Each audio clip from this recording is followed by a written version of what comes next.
ऐलनाबाद उपचुनाव पर सबकी नजरें टिकी हुई हैं, क्योंकि हरियाणा में जहां पर किसानी आंदोलन में अहम भूमिका निभा रहा है, वहीं बीजेपी का आए दिन विरोध किसानों द्वारा देखने को मिलता है।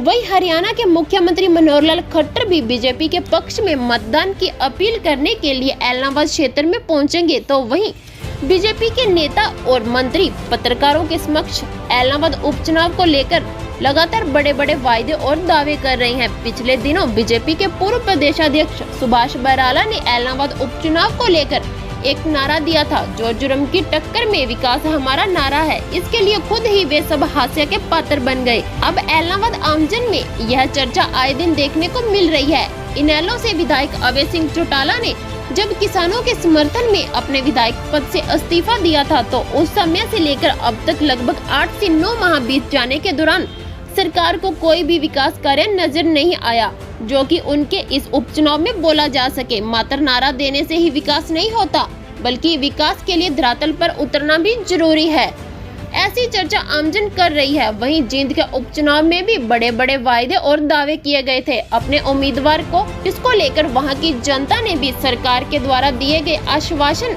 के दौरान बीजेपी के प्रत्याशी को विजय तो बना दिया, लेकिन विजयी होने के बाद विधायक ने अपने कार्यों की लिस्ट जब मौजूदा सरकार तक पहुंचाने का काम किया, तो उनके क्षेत्र के विकास की बातें करने वाली सरकार जब वहां ऐसा कोई भी विकास कार्य नहीं करवा पाई, तो आज वे सब ऐलनाबाद उपचुनाव में बोल सके। वहीं दूसरी ओर किसान नेताओं के बयान आमजन एवं किसानों को भी विचलित कर रहे हैं। पिछले दिनों गुरनाम सिंह चौड़ूनी ने कैमरे के सामने कहा था कि अभय सिंह चौटाला ने किसानों के समर्थन में इस्तीफा तो दिया है, वहीं ये वो पार्टी है जिसने किसानों पर गोलियां चलवाई भी थी।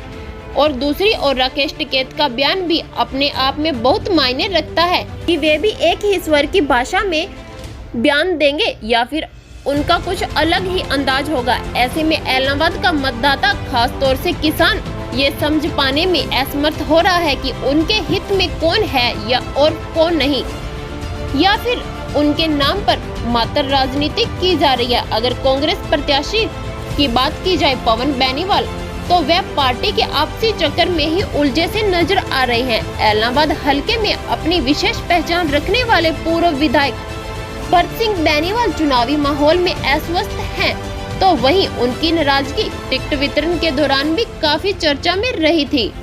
वहीं भूपेंद्र सिंह हुड्डा द्वारा भी ऐलनाबाद के चुनावी मंच से कुछ ऐसा कह दिया गया था, जो कि कांग्रेस पार्टी के कार्यकर्ताओं के साथ साथ आमजन में भी चर्चा का विषय बन गया। ऐसे में ऐलनाबाद की जनता किस नेता को विधानसभा में भेजेगी, या तो खैर आने वाला समय ही बताएगा। फिलहाल सभी राजनीतिक दल ऐलनाबाद उपचुनाव में शादियों के गीत गाने को लगी हुई है।